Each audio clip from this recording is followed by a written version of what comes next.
At Service Logic, we believe the future of the skilled trades lies in training and development. And that's why we created the Edge, a platform dedicated to empowering our greatest assets, our people. From hands-on training to leadership development, Edge is where technicians grow their skills, expand their opportunities, and build lasting careers. Because when people succeed, our companies, our customers, and our industry thrive. This is the Edge. This is the future of the skilled trades.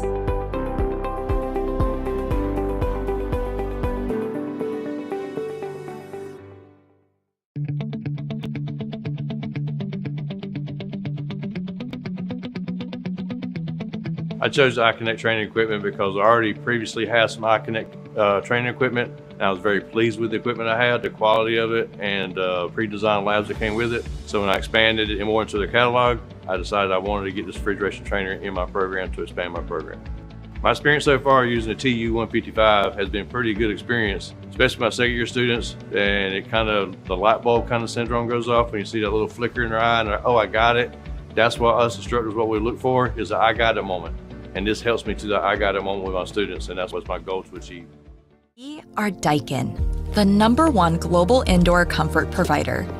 Our innovative home and building solutions are engineered with energy efficiency and sustainability at their core, ensuring improved indoor air quality for all.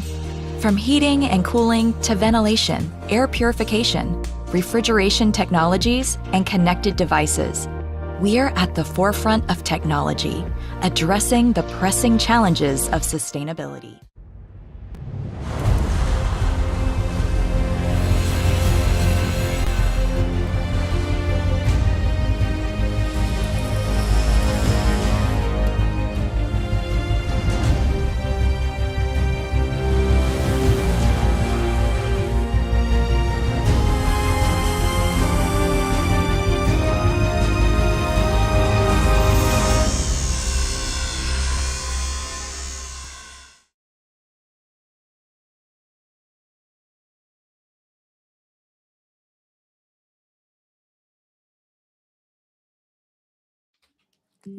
Hello, everyone. Thank you so much for joining us on Did You Know, the ESCO HVAC show.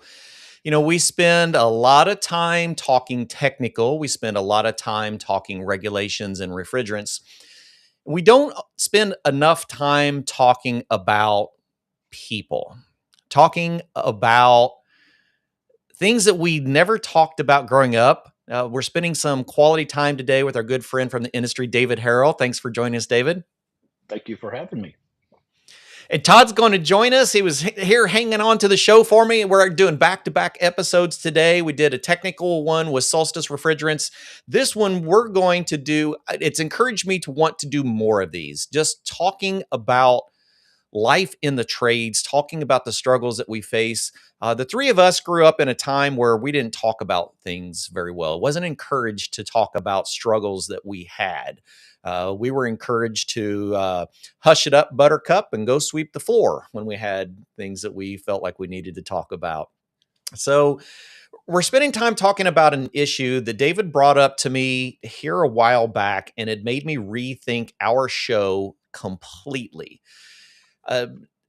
I had known that David had just some issues with hearing because we were at a conference and we were talking. He's like, "You better talk over here. I'm not going to pay attention to you." And I didn't completely understand what that meant. And then a while back, he sent me a message about closed captions for our show. And I said, well, I just assumed that here in the 21st century, that everything should have the ability to have closed captioning, even on our live broadcast. And what I come to realize is that that is not true. Even our live show, we had a few people that have reached out that said, you know, this would be a great show if it had some additional text that I could recognize and that we could that we could understand a little bit better. And I went, I should be focusing on a lot of that. And so we have here at ESCO, we always cater our curriculum to those who need it. And so David had brought up a topic that is near and dear to me. I had an uncle that had passed away a few years ago, but he spent most of his life with no hearing.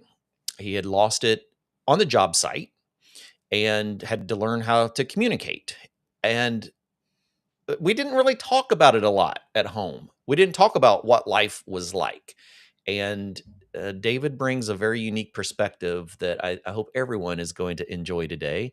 And so, David, thank you for spending the time. Thank you for pointing it out. And I'm going to be checking to see, because I have spent half of today and half of yesterday trying to learn ways that I can close caption. I spent quite a bit of time last week, wasn't able to go that route. And we might actually be producing closed captions on YouTube today. I'm going to find out in just a second. Cool. Well, again, thanks for having me. And, I was, for those that don't know, I have hearing loss. My left side is completely dead. Left side of my head is doesn't work, no hearing at all. And it has become a huge passion for me to get the word out, and for the whole deaf and hard of hearing community. It's very near and dear to me now. So Todd made a little joke earlier, and don't mean to pick on you, Todd, but I told you as soon as you did it, I was going to, right? We all joke about hearing loss, immediately. And that's funny until you don't have a hearing. And once you don't have hearing, it's no longer funny. And I laugh because I'm okay with it, but a lot of people aren't. So just be careful of that, right? So, we all know that one person.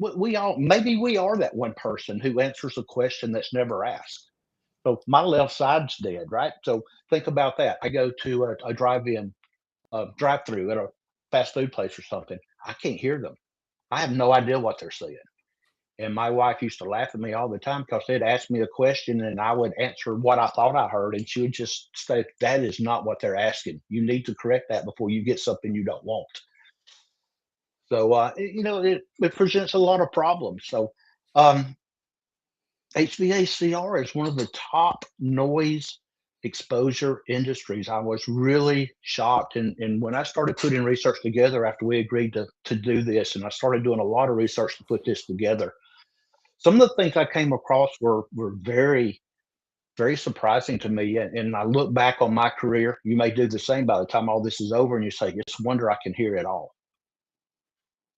So my message today is pretty simple. First of all, protect your ears. We reach for the safety glasses. We reach for the gloves. We reach for meters and different things to keep us safe, but we don't think about our ears. So I'm hoping to change that today. So take care of your ears. That's my main message today. Oh no, Clifton, I think you're muted. That's so horrible, man. Wow. It's something that I've noticed in the last few years of my life, and my wife in particular has noticed it, is that, and so I'm 50, just turned 50 this year, and it has been significant for me. And she has asked a few times, like, I don't know. I know what you do, but I don't know what your job is like. Are you around loud things very often? It's like my entire career has been around loud things. Mm-hmm. Yep. So just a little bit about me. So, or why I actually wrote this, right? Because honestly, I woke up one morning a little over 10 years ago to what I thought was a really quiet hotel room. I was traveling. I was waking up to get ready to go do a training class that day. And I woke up, my right side was down. I opened my eyes and I thought, this is about the quietest hotel room I've ever been in my life. I lifted my head and I heard highway noise.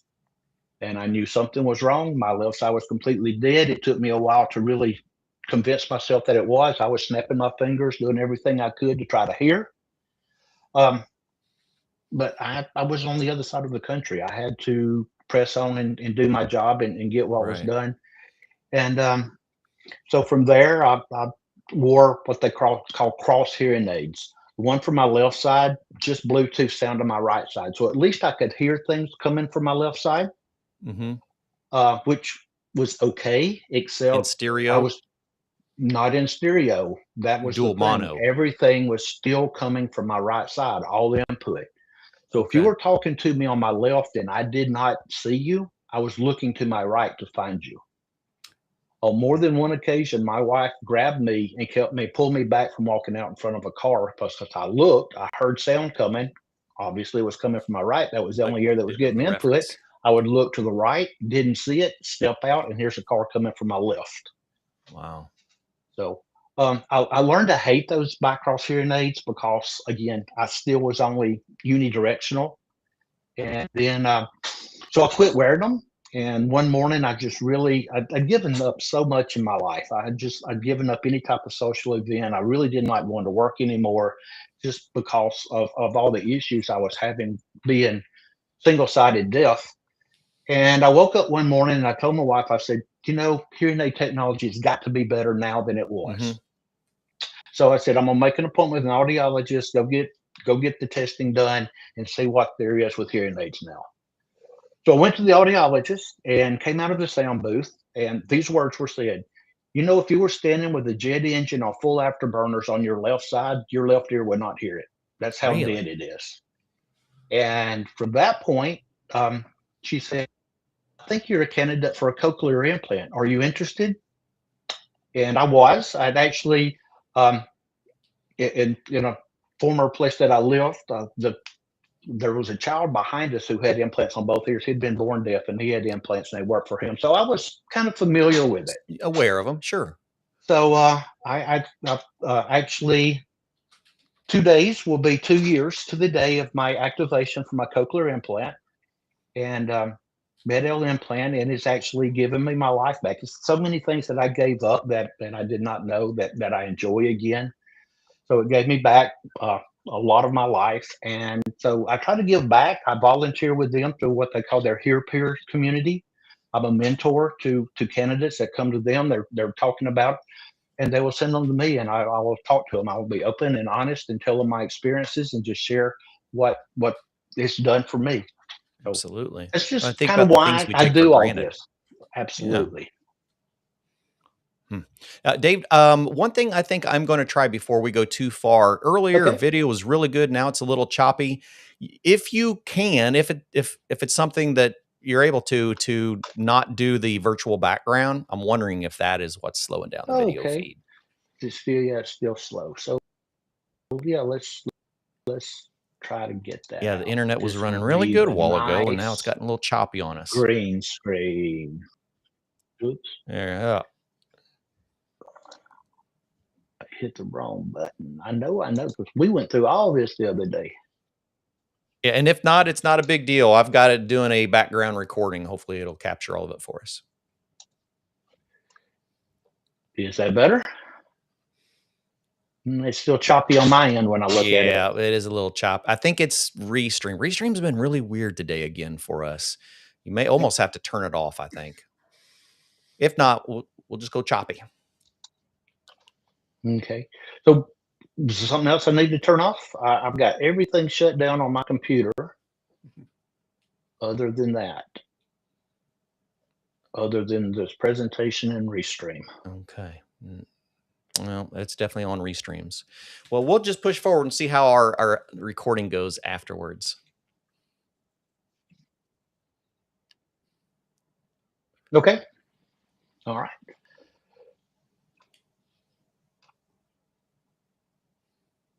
The why. So, about noise, is that what's showing? No, you're back All on right, you. So, back on me. Okay. So yeah, I mean that's me. Anything on me. So, wow, where am I at? I'm lost. Now the whys. Sorry about that. No, that's not you. This is on the software somewhere. Okay. There's this is a silent issue, and no pun intended. It's a silent issue in HVACR that doesn't get enough attention.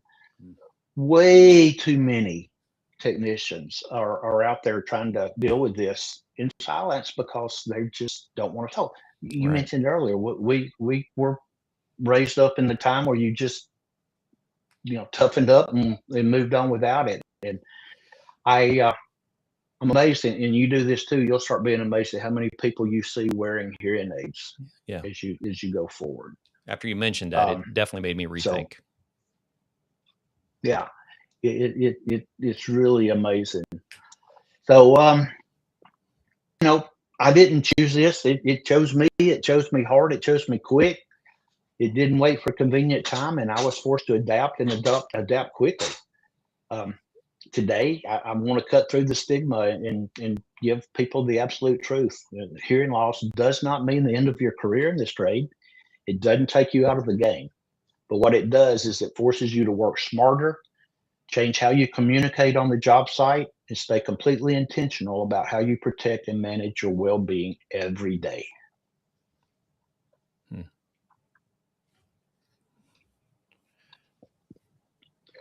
So when we talk about safety in the HVACR trade, I mean, first thing we do, I mentioned already, we grab our meter, we go for the safety glasses. But there's, this invisible injury is something that we don't see. It sneaks up on you. You have the hearing loss before you know it's there. Just one day you realize I can't hear as well as I could. Hearing loss is 100% permanent. You don't get it back. Right. But it's also 100% preventable.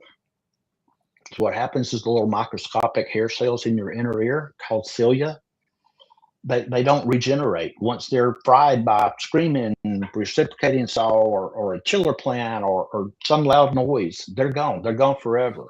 And you don't realize you've lost them until maybe you're sitting at the dinner table and you realize, or your other says, "Would you quit asking me what and just listen?" According to federal data, 22 million U.S. workers face hazardous noise levels on the job every single year. I can imagine that. In our field, we aren't just in a controlled shop. We're in concrete mechanical rooms that echo noise. That noise just gets louder and louder and louder as it echoes.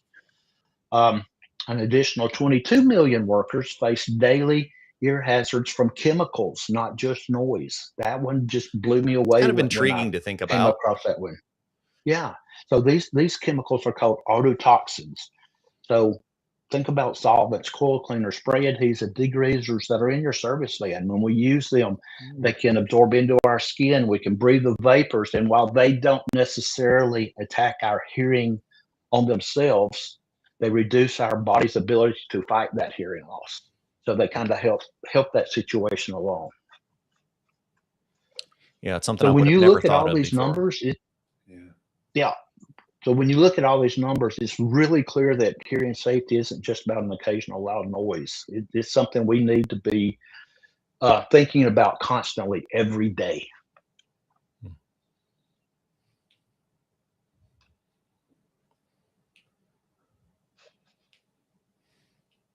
I'm going to pull our videos off to the side and go main screen for a little while. Okay. There we go. All right.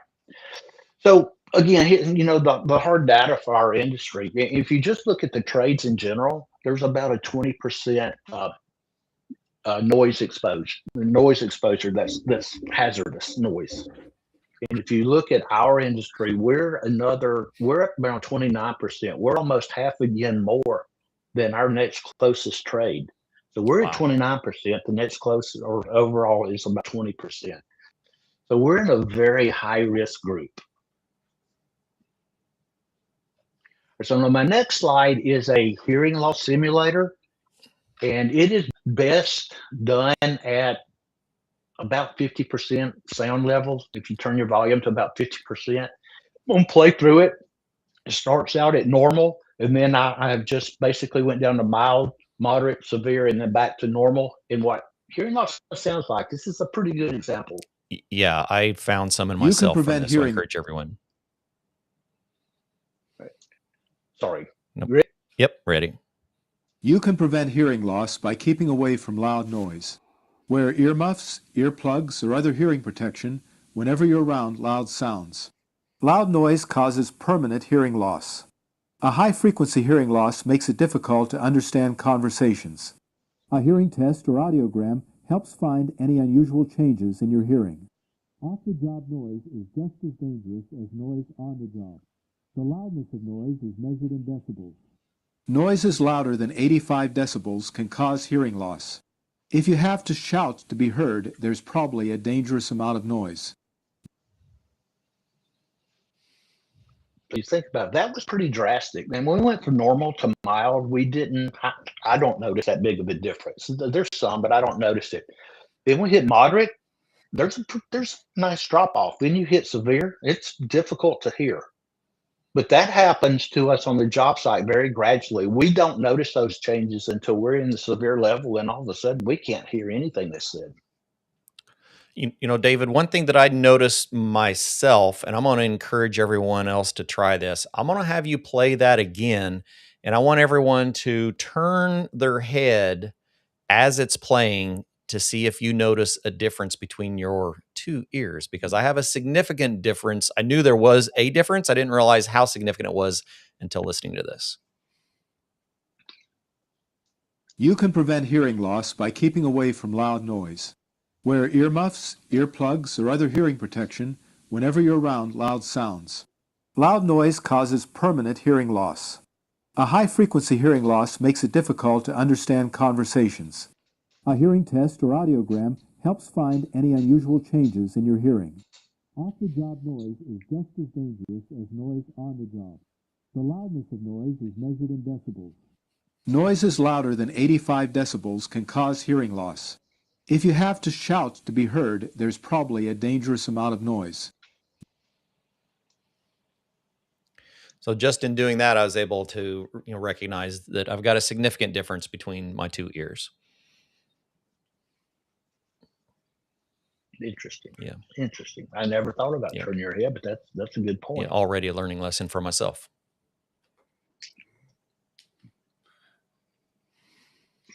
So our risk in HVAC, so we just think about noisy jobs. I mean, you think about that highway worker jackhammering asphalt or airport ground crew. Think of those guys dealing with the jet engines all day. But you notice they're always got the big earmuffs on. Yeah. Our first major hazard that we need to address is confined space echoes.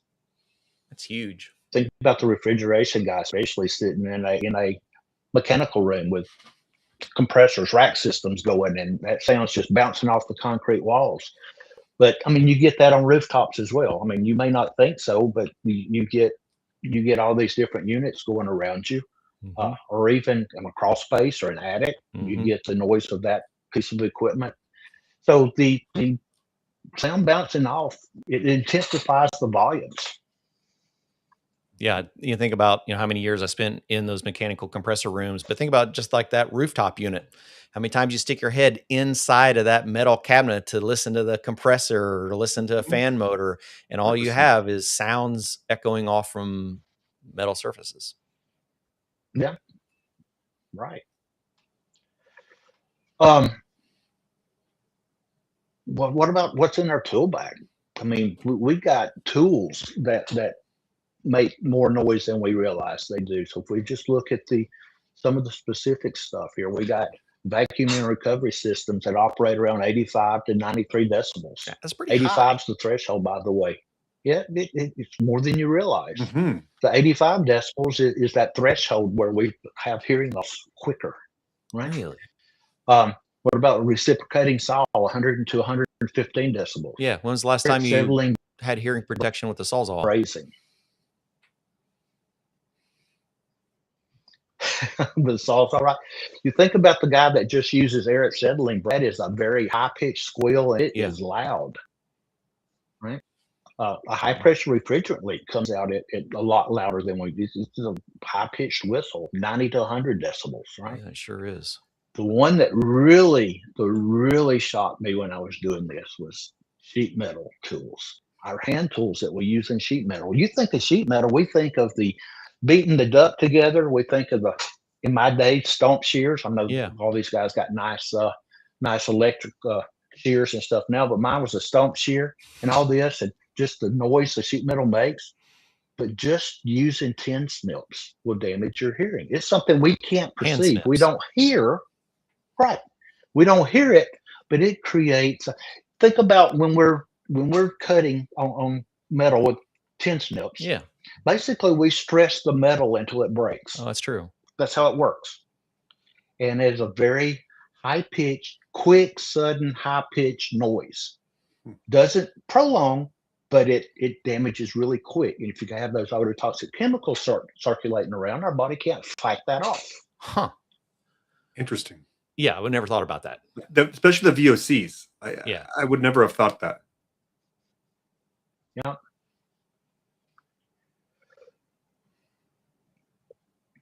Here's a question for you. Okay. So if you're using the tool at 82 decibels and someone next to you is using the same type tool and it's also operating at 82 decibels, is the combined noise still 82 decibels? Or is it lower? Is it higher? Is it the same? Okay. So we got Todd. Todd, what do you think? Yeah. Your cordless drill. What's your brand of choice? Milwaukee. All right, I'll go with the DeWalt, right? Both 82 decibel. Standing next to each other. How many decibels are we actually producing? 82 in unison? What's your thought? I would say something in excess of 82, but not in this case 164. Yeah, wouldn't double it. Okay. The answer is every time we double, we have to add 3 decibels. Aha. So the total of that would be 85. Okay. Remember, 85 is that threshold. One tool, we're under that threshold. When we're going at the same decibels, we're at that threshold now. So two people next to each other using a drill at 82 is going to push us past our 85 decibel potential hearing loss. Correct. That is something that I would not have taken into consideration. Yeah. The reason that came up is because back in a couple of employments ago, we used to, me and another gentleman used to always laugh at somebody when he was talking about noisy tools and talk about how loud it got when you're using 2 tools. We were absolutely wrong because we were thinking in this example 2 is still 82. So he was wrong, but we were too. So I just popped that question in to figure it out the other day, and it's very interesting. If you look at the last example there, I've got 8 tools at 82 decibels. That takes it up to 91. That's pretty loud. So we've got 88 for the first doubling because we added 3 on the first doubling, and then we've doubled again, so we have to add another 3. So pretty loud. So a classroom, 8 students all using the drill, everyone should have, actually past 2, everyone should have hearing protection. Well, I've got a question on that, and you might not have the data, but okay, that's the decibel rating, but what happens when we go to the frequency of it? I do not have that one. That's a good point. I was just looking at decibels on this. Yeah. What if the tools have different decibels? Ah, there we go. A couple of different manufacturers, different sounds. One corded, one cordless. So this is kind of interesting. I thought it was interesting anyway. So if we have 2 tools with the same decibels, I lost my mouth, sorry. So there's decibel combination rules. If there's 0 to 1 decibel difference, we add 3 to the louder tool. If there's 2 to 3 decibel difference, we add 2 decibels to the louder tool. If there's 4 to 9 difference, we add 1 to the louder tool. And if there's 10 or more decibels, we just count. Stick with the louder. The loudest. It overwhelms the other so much. Okay. So a 10 decibel difference is negligible. We're just going to go with the loudest one. So I just found that really interesting. Correct. All right. So if we look at the ototoxic chemicals, the iOS bulletins note that roughly 30% of mechanical workers are routinely exposed to these ear poisoning compounds. These chemicals travel through our bloodstream or lungs and directly attack the nerve pathways and structure of the inner ear. So not every Really? chemical in our trade is ototoxic, but several have some chemicals in them that are bad. Okay. So some solvents and degreasers that we use, some adhesives, plastics, and sealants, or have these chemicals in it. If you're using the chemical, look on your chemical composition. Chemicals are in that tool you're using, the cleaner, whatever you're using. Yeah. If it's got TCE, trichloroethylene, please stop using it and kind of get rid of it. No kidding. It's not as commonly found now as it would have been back in our day, but it's Right. classified as a potent agent, very potent ototoxic agent For hearing loss. for hearing loss. Wow.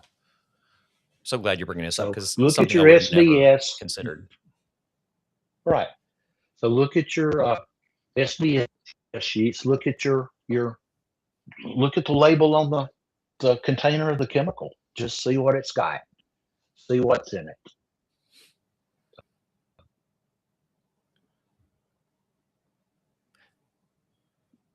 To Oh, do audit.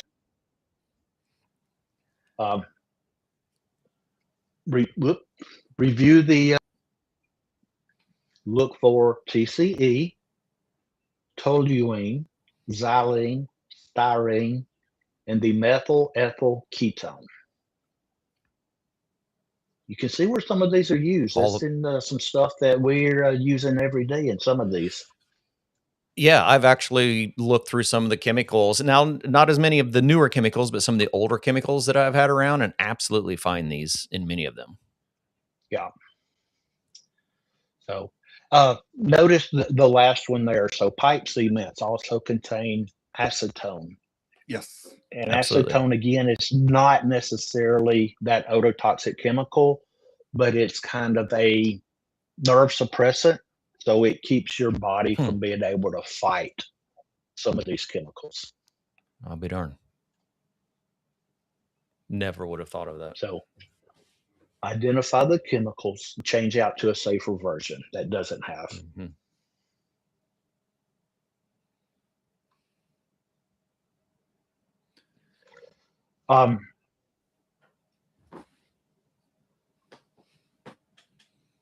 Again, check them out. Coil cleaners, replace solvent-dense aerosols with alkaline, water-soluble alternatives, duct mastics. Pull the solvent-heavy buckets off and use, again, the water-based. Water-based just seems to be safer overall when I was going through these. Adhesives, again, water-based canisters are safer.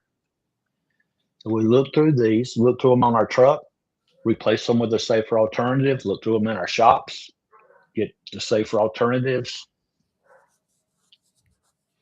When you think about like the duct mastics and the adhesives, many applications, we're in very close proximity to them when we're working with them. Yes.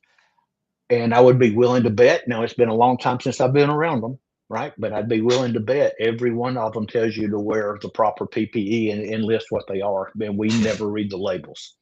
Yeah, 100%. That's why we wanted to have this conversation. It's one that we don't talk about enough. I mean, we may tell you to read the material safety data sheets, but what does it really mean? Like, what are the implications when you don't?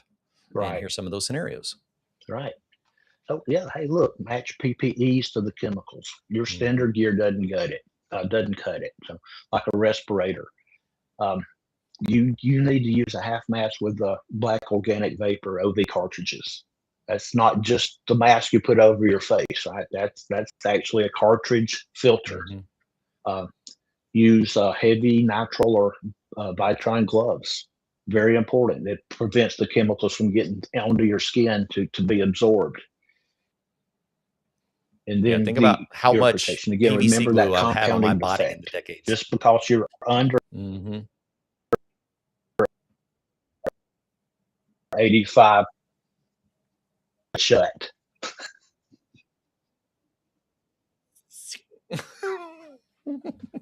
Don't do this, kids. So, Not recommended. absolutely. Just saying that we may have in the past. Exactly. Right. I was thinking the same thing, Clifton. So remember that as far as the glue. Yeah.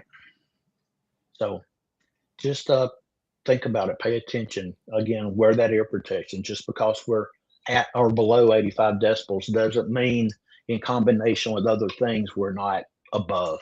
We're not at a danger point. Right. It's intriguing concept to perceive that chemicals can add to noise. Mm-hmm. So on that infographics one that I did mention, that we are around a whole lot more than we realize. Carbon monoxide, combustion gases, right? We do all we can to keep CO out of our gas furnaces, right? Mm-hmm. But what about that torch we're using? Right. There's other things in tight that produce proximity. these CO gases that yeah, absolutely. Keep in mind that not every chemical on your truck's going to contain these compounds. Formulations change. Formulations are different. They're better now than they were back in our day. But know that it's a possibility. Be aware. Be very aware.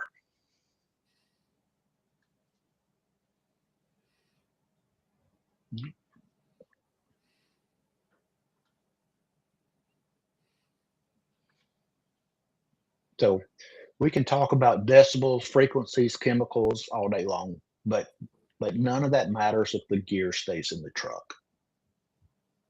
It So just true. doesn't matter. So if over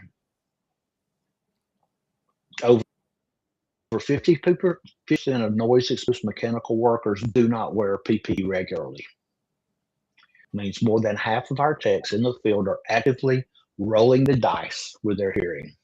All right. Think about how many people actually have earplugs or earring protection at all in their tool bag, let alone in their vehicle. Right. Right. And look, I never did. I never wore it. I didn't know any better. But when I started, moving, I don't know if it's moving or not, when I started changing jobs and what I wanted to do and was getting to where I was going through factories and stuff, we always had to wear earplugs when we were going through the factories, right? They give you these little foam flavored plugs you put in your ear. And what was the first thing I would do when somebody was talking in the factory? I'd pull it out and listen. Right? Absolutely. So when we pull it out, we no longer have protection. It doesn't take but just a very short period of time. So anytime we remove that ear protection, we leave our ears wide open to damage. And David, you So when mentioned we something look, really interesting about, sheet metal tools earlier. And I can, when I'm running that pneumatic hammer or electric hammer on the sheet metal on the Pittsburgh, after you're done, you can almost continue to hear it afterwards. yeah, It's kind of scary. it really is. It really is.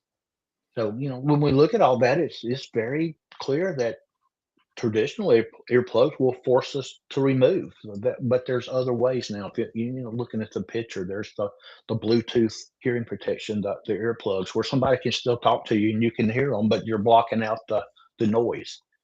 So Right. there's ways around it now that may or may not have been. I don't think that Bluetooth was a thing when I was out in the field. No, not at all. But I've been using them a lot myself, the noise canceling Bluetooth, and man, they are really nice. Even just the standard noise canceling headphones in general, I've been using at the farm pretty regularly. Yeah. I've noticed that too. I mean, even basic, the higher end Apple AirPods, the noise canceling, it's incredible how much they cancel out. And I'll be like, take them off, and like all of a sudden I can hear someone really well because I wasn't exposed to those loud noises. Right. All right. Shift gears just a little bit, because we know that our industry, and that includes all temperature levels of HVACR, our industry is hurting for people. We need people. We need every talent pool we can get. Think about that deaf and hard of hearing talent pool. There's more out there than you realize. and they have some advantages over, right? Think about it. If you are deaf, hard of hearing, you're not distracted by outside noise. So true. Right? So you'd be able to concentrate. So, I mean, if you look at the picture of this guy right here, I would have a hard time following that diagram. But if this guy wasn't distracted by other noises, Right. he could go pretty good. And would I assume too, because I've talked to people who have other motor skill challenges, and they find that when you do lose one sense, it tends to amplify others. Is that true with your hearing as well? Uh, to some degree, it affects some more than others. But I mean, if you look at the second bullet point there, the ability to feel harmonic imbalances and Exactly. vibrations, right? And I probably could feel things other people couldn't, but remember, with my cochlear implant, I can hear again. Right. Exactly.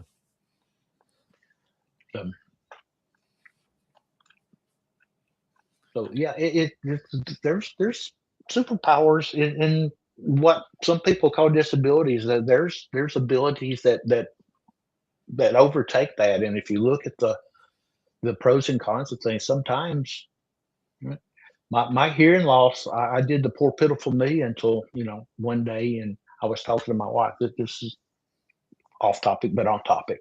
I was doing the poor pitiful me one day, griping at her about not wearing hearing protection when she was doing something, right?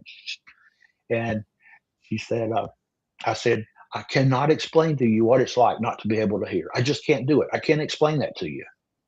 And her response was, and I can't explain what it's like trying to talk to you when you can't hear.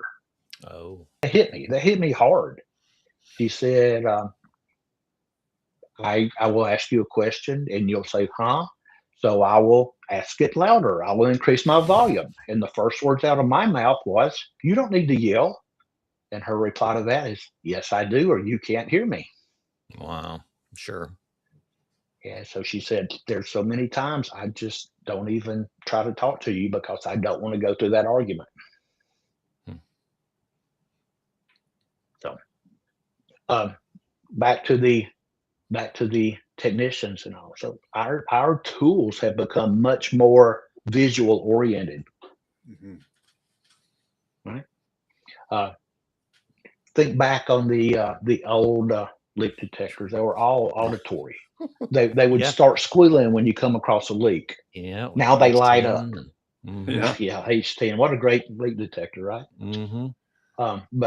But yeah, now there's visual cues. Our gauges are now big digital readouts instead of these little bitty skinny numbers you're trying, needle you're trying. Sure. Even though I still use some needles, I love my needle, man. I love gauges.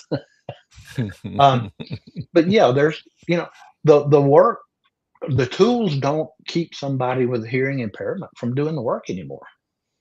Right. It may have at one time, it doesn't anymore. It's changed the dynamic for the technician. Absolutely has. Mm-hmm. So some tips. So, I mean, this is just stuff that I wish somebody had told me when I lost my hearing. Number one, speak up for yourself. Don't wait. Don't wait. Speak up for yourself. Communication is huge. We have to communicate. So this goes not only in HVACR, but in life. If you're talking to somebody with a hearing impairment, say to them. Look them in the face. Have them be able to see your face. When I couldn't hear hardly anything at all was visual clues. Trying to read lips, seeing their facial expressions, and I could hear certain words, parts of certain words, but all the other stuff filled in those gaps. So face them. Don't talk to them from the other room. Don't turn your back and walk off when you're talking to them. Stand there and talk to them. Try to find a quieter place when you're talking to them. So, and look, on a job site, confirm. I've got to where I really like to watch videos of private pilots flying. I don't know why. That's just something I've started doing. And so you think about it, if you've ever watched any of that or even heard, when they get traffic control, back. Every time that's the conversation. Somebody says something and it's repeated back. So there's no miscommunication. So it's okay to repeat it, confirm. So confirm what you just said. Let me confirm what you just said. This is what I heard. Is this what happened? So we're trying to prevent the mistakes, right? It's not a weakness. It's not a weakness. As a matter of fact, it's actually a good safety procedure for hearing or non-hearing. It doesn't matter. Right? Todd, did you just hear David say that I need to slow down and speak directly? I did. And it's funny because, David, you're speaking my language. I don't know if you knew this. I know Clifton does. I'm a pilot. And you are 100% right. Oh, are you? Repeating back your call. And it's always your call sign. And, that way, if air traffic controller receives back what you said and it's incorrect, they can let you know. Yeah. Very good. Very good. I did not know that. So that just fit right in there, didn't it? Yeah, it did. Shift from listening to observing, right? HVR is a visual trade. Our gauges, Alps, it's all. So we break the old habit. Wow. Sorry, That's all right. break that old habit. Break that old habit of relying on auditory cues. Look for visual data. At the end of the day, our gauges, smartphone apps, digital readouts, that all are our allies that help us do our job. I don't need to hear a valve inside a compressor anymore. I just don't. My gauges will tell me, right? And also Sure. on the scroll compressor, there's no valves that to go bad. Mm-hmm. If you looking at a mechanical room, an loud mechanical room, nobody can hear anything. You're trying to shout over something and you can't hear. So make sure that you guys have hand signals. Text each other on your phone if you have to. It's okay. Visual confirmations. So by systematically leaning into our data, our visual instruments, nonverbal team communications, we completely bypass auditory limitations and maintain precision on every call we go to when there's more than one person there. Sure. Absolutely. Interesting you mentioned that, David. Think about crane lifts, all your signs, for your crane. You can't hear Absolutely. the person 100 feet, 200 yards away. So you're going to communicate with hand signal. Absolutely.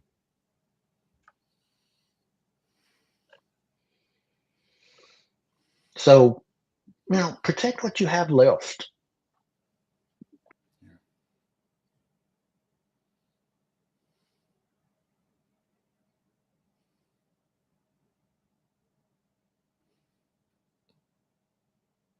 Uh-oh, did we lose David?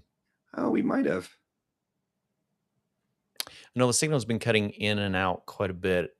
We'll see if he can come back in. I'll speak onto this one.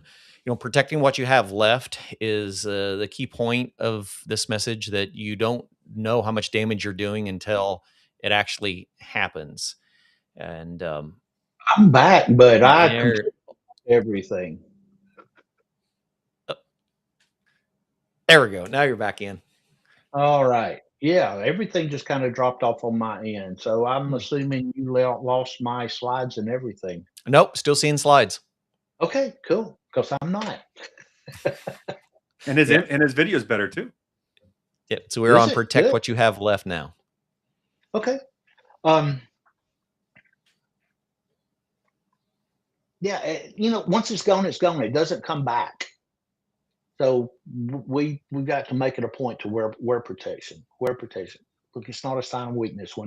When I was teaching more full time than as I am now working as a trainer, I would tell them all, don't be too cool for safety. You want to go home at the end of the day. You want to go home with everything you left the house with.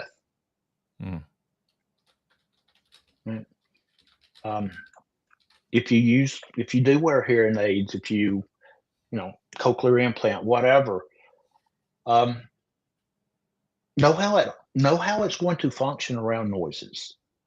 I know when I was wearing hearing aids, sometimes they just got so loud I had to take them off or turn them off. They amplify everything. Sometimes it made it worse in crowds. So, it's important that we take care of this stuff and we understand. Build safety habits. Build safety habits that don't rely on hearing.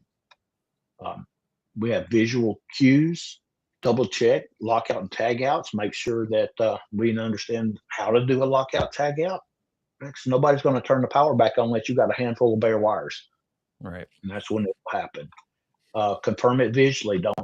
Don't take somebody's coworker's word for it.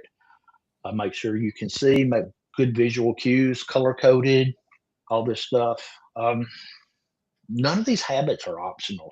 That's how you stay safe. That's how we go home with everything we left with, right? Not just today and tomorrow, but 5 years from now, 10 years from now. I guarantee my hearing loss didn't just happen. I mean, although I lost it one day, I guarantee it wasn't a one-day event. It stretched for a Right, period of of time course. before it just went. Exactly. And normalize the conversation about hearing loss. It's very common in the trades. Look around. You may know this is kind of sad when you think about it, but you may, if you're friends with somebody outside of the work area, you may notice that they wear hearing aids when they're not at work, that they won't wear when they're at work. Really? Yep. Try to hide it, right? Sure. We want to be the tough guy. We want to be the guy that don't need all that happens to somebody else. That don't, right? But it does. It happens to all of us, whether we think it does or not.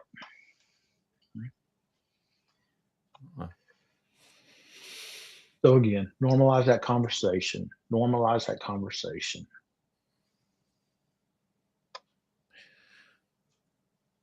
Right. Don't forget who you are. Do not forget who you are. Right? You are you. You have skills. You may have to change how you use those skills to some degree, but you have skills. They don't go away just because you're here and they go or something happens. We're problem solvers. Our industry, we are problem solvers. We're absolutely problem solvers. So, make sure that the next tech, right? Part of our job, part of our responsibility as technicians is training the next generation. Absolutely. They ride with us. They see us. Make sure that they keep themselves safe. Right.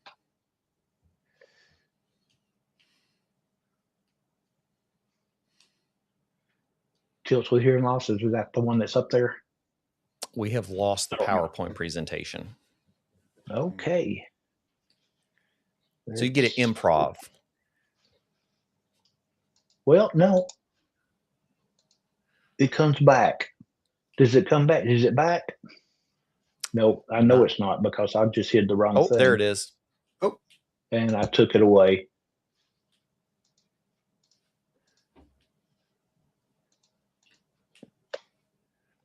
That's all right. We're right at the top of it. Until your guests have internet issues. Yeah, it's all right. There we go. All right. So here's the call to action for educators, contractors, and everybody else. To our instructor, right? Your job is to set the baseline standards, build visual training aids into your curriculum, turn on closed caption. If you're running PowerPoint, turn closed caption on. It's part of PowerPoint. There's a setting in PowerPoint that runs closed captioning. And it sets to almost any language there is, right?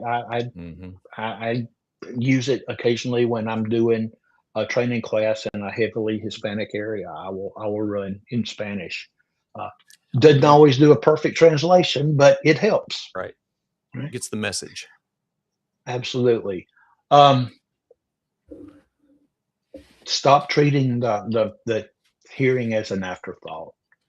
Contractors, protect your investments. Move away from handling those cheap bulk foam earplugs. Buy a more advanced, more thing. And I got some resources for you towards the end. Technicians, ultimately it's up to you to take care of yourself. If your employer, if you've been taught to use all this protective equipment and you don't, that's on you. That's absolutely on you. 100%.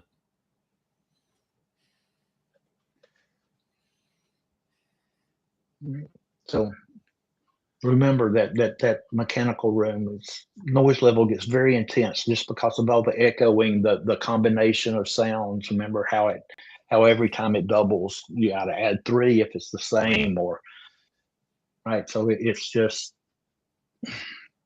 keep it going. This next one is sad, really sad. It's from when we talked to something that I found. Studies show that the average person waits an astonishing 7 to 10 years from the time they first notice hearing loss till they go seek help. Wow. That's saying a lot. 7 to 10 years from the time I'm like, oh, I've got hearing loss, Something's until I happening. go to an audiologist. Right. Right. And not one of them ever say, I'm glad I waited. None of them ever say that. They always wish they had gone when they first noticed it. Yeah, absolutely. Right. I did my first check 6 months ago, probably. So hearing health isn't just for you, it's for everyone around you. And that look at that. It is the primary leading indicator or leading influence for dementia. It is the number one leading influence for dementia. You think about it, you can't hear, your brain starts trying to fill in the gaps with the hearing. Then that means that it is not using your brain for other things. So certain nerve pathways start diminishing. Wow. Leads into dementia. And that in that second box, that's actually for me. So I know the struggles my hearing loss caused between me and my loved ones. Make it personal, make it last, right? I in one of the mentors that I was talking to in a group setting, actually, I was talking to a group of candidates for cochlear implant. And I was telling the story about my wife, and she just kind of dropped her head, and I thought she was coming to tears. And she was just a recent implant recipient. And she said, my grandkids used to think I was mad at them and got to where they hated to come over because I couldn't hear them. And I was just, the way you act when you can't hear and you don't know something's happening. So it's perceived as ignoring, but you don't know something's going on. Absolutely. And she said, now that I can hear them, everything's gotten better. They enjoy coming. I love my grandkids. We get to spend time together. So. Some additional resources, right? There are grants. I know we're pushing the time, so I'm not going to spend a whole lot of time on here, but there's tax credits, there's grants to help a contractor purchase equipment for the hearing impaired. Really? For safety gear. And then there's some other resources, job accommodation network for deaf and hard of hearing workers, immediate and low cost solutions, National Deaf Center, free online training modules, and a partnership on employment and accessibility technology. All these things are free or very low cost resources to help, right? And look, that compressor you replaced today will be there. The hearing doesn't get replaced, right?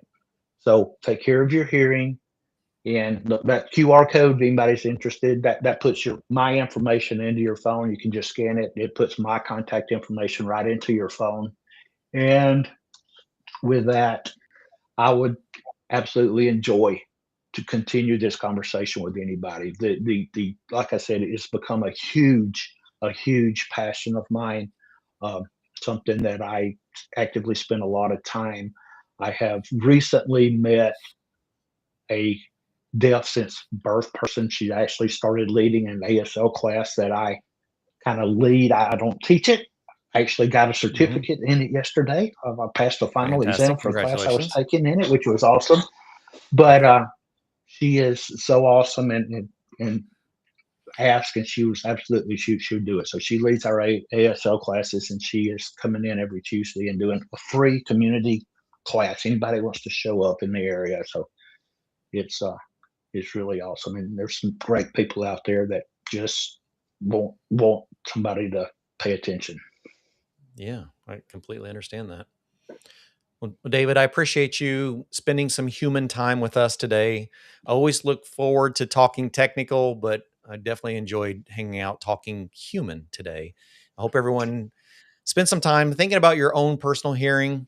Go back, if you didn't do the side-to-side test earlier, I encourage you to go back and have your hearing checked regularly. It's part of our maintenance as being professionals in the industry. So hope everyone enjoyed themselves today. Appreciate you spending time with us, and look forward to seeing everyone again next week on Did You Know, the ESCO HVAC show. Bye, everybody.